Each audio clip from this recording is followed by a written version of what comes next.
And I turned our guest's radio station on when I got home just to hear what the local reaction was in Buffalo, New York.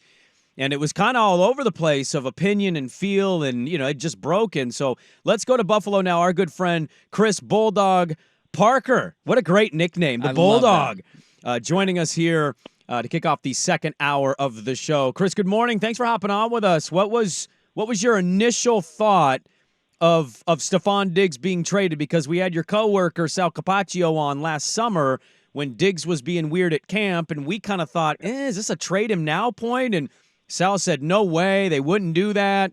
And here we are less than a year later, and they have moved on from Stefon Diggs. My initial reaction was stunned. I just did not think, with the way this team was positioned financially, like the salary cap situation, that they could afford to have $31 million on the books for a guy that wasn't going to be there. Because that would require them to go find, I think, a suitable replacement for him. And how are you going to have $31 million on the books for a guy that's not there and then pay, a top shelf guy to replace him? They just didn't have the money. So I thought their most likely way forward, despite all the drama and perceived troubles Diggs was given the organization, was just kind of put their heads down and hope that they could squeeze one more 100-catch, 1,000-plus yard season out of him. And that would be, this coming 2024 season. So I was pretty surprised that they made the move. I mean, to that point, that was my reaction of like, man, if you're eating that much dead cap money, there's got to be something. I mean, we know that there's been a fractured relationship for a bit. We remember the playoffs 2 years ago, the story from camp last year. Like, did it just get to that point where they were so sick and tired of dealing with him and the antics and the attitude and all that it just – it's worth it to have $31 million on the books that he's not here? Like, that to me was the biggest surprise. I do think, there's definitely a good riddance vibe to this trade. And look, that can be pretty risky for all of the downturn in Diggs' production in the second half of last season. They have a gaping hole now on a team that is still portraying itself as being in a Super Bowl window here, despite this offseason purge of veteran leaders on the team, Micah Hyde, Jordan Poyer, Mitch Morse, Tre'Davious White. I mean, they've lost a haul of guys this offseason. To throw Diggs on the pile creates another hole. They already lost their other starting boundary receiver to free agency in Gabe Davis, which I was fine with. And I like what they've done in the offseason to sort of replace that with most notably Curtis Samuel.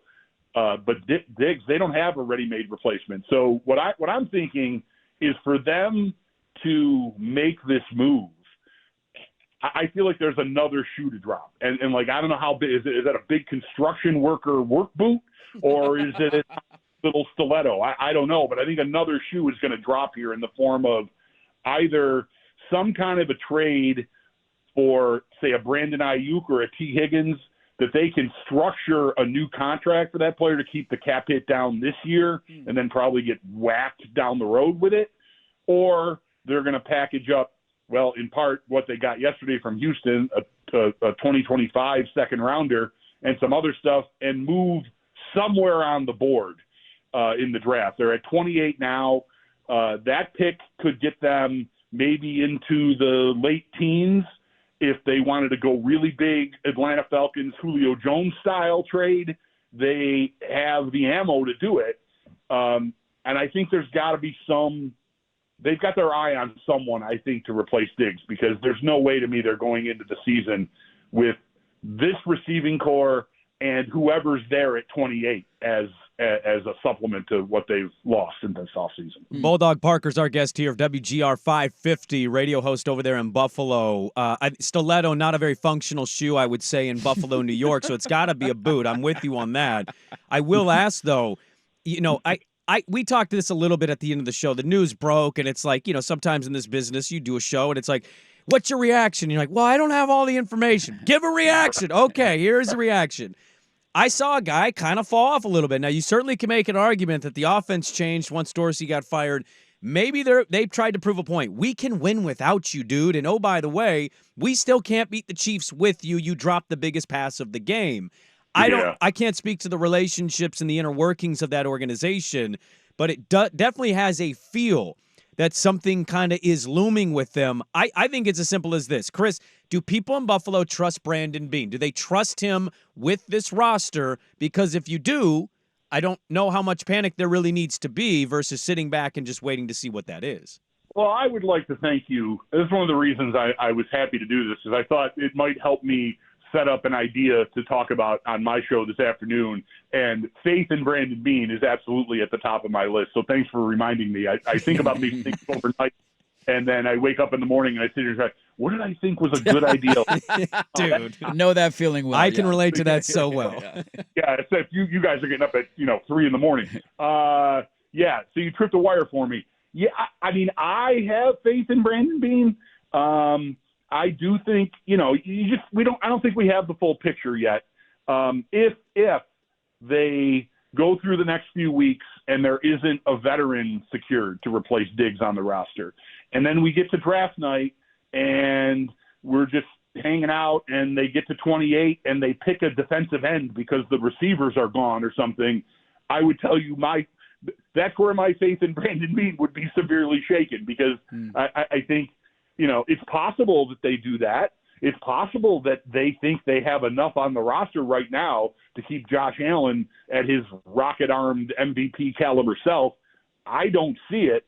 And so if Beane thought they did, I would be pretty shook. But I still think there's time here between now and the first round of the draft. And, we might not even get anything until the night of the draft. Even if the Bills wanted to go all the way up top, they probably would want to wait to make sure that, say, 4 quarterbacks go in the first 5 picks before they move up to, say, the Giants pick to get Odunze or Malik Neighbors or Martin Harrison Jr., whichever one of those guys is available to them and whatever their preference is.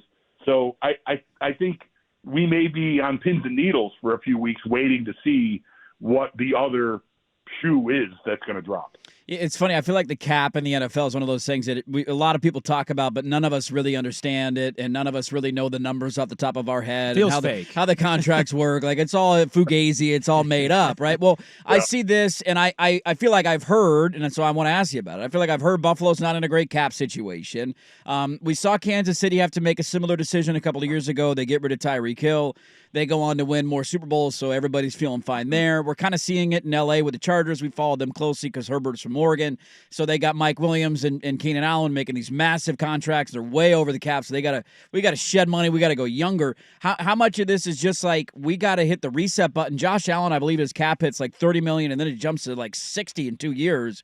How much of this is just like, hey, Bills 2.0 now that Josh Allen's contract is kicking in?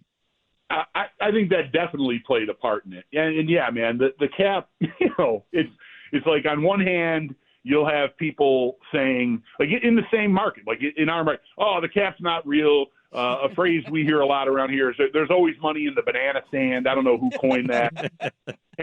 But, you hear that, and then you watch an off season like this where they're just purging guys left and right, and you realize, the cap is real. Even like I've been doing this since 1995.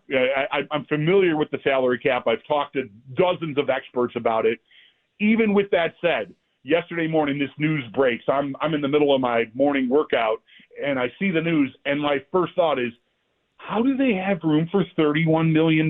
They're only like $7 million under the cap. I don't get it. And it took me, like, honest to God, like 10 minutes of riding on a stationary bicycle to go, oh, well, he was going to count 28 already, so it's really only 3 million more. But the trick is, of course, like I said at the outset here, replacing his production, and like what kind of money do you have left to do that? That's the tricky part. Yeah. Chris, I'll get you out of here on this one, man, because we appreciate the time, and I know you've got to keep your mental notes so you can jot them down for the show today. It's a big show. Yeah. Sure. It's funny. They trade him to Houston, and I said this earlier. Like, everybody, the reaction instantly, Diggs is gone, and I do get this. Who's he going to throw to, right? It's Samuel. It's Kincaid. Who do they have? And I'm like, at what point in June was everybody ranting and raving about how great Nico Collins and Tank Dell were? And then they bring in a rookie quarterback, and now we know those names, and we use them as if we've been following them for a decade. There's an element to me where it's like, if you love Josh Allen, and I'm certainly one of those guys, it's a little risky sometimes, sure, but I love watching him play. I think the organization just has to do things like this once in a while, not only for his contract, but because great players tend to make other great players at that position. I watched C.J. Stroud do that with those two guys in Houston. Is there that element for Buffalo Bill fan who might be like, didn't want him to do it, but Allen's good. They went 5-1 when his production dropped last year. Like Josh Allen can make some guys that people aren't talking about right now. I think we'll probably get there. There's probably a decent amount of the fan base that's already there. I think the uneasy part about it is like the order of how things went in Houston matters. Like to me, Stroud, fresh out of the box, made those guys look great, and so you've got that comfort. With us here, Allen really did not ascend to MVP Josh Allen until Diggs got here in 20. Like he was ascending. I mean, his 18 rookie season was kind of a mess, but in 19, it was erratic. The completion percentage was still pretty low, but they got to the playoffs, and you could see the player in there that Josh Allen could possibly become. But it really did not launch fully until they made the Diggs trade in the 20 off season. So they had him here, and that's when it all took hold. So we really haven't seen Josh Allen make guys into their number one receivers. Like Diggs showed up and was ready-made as that.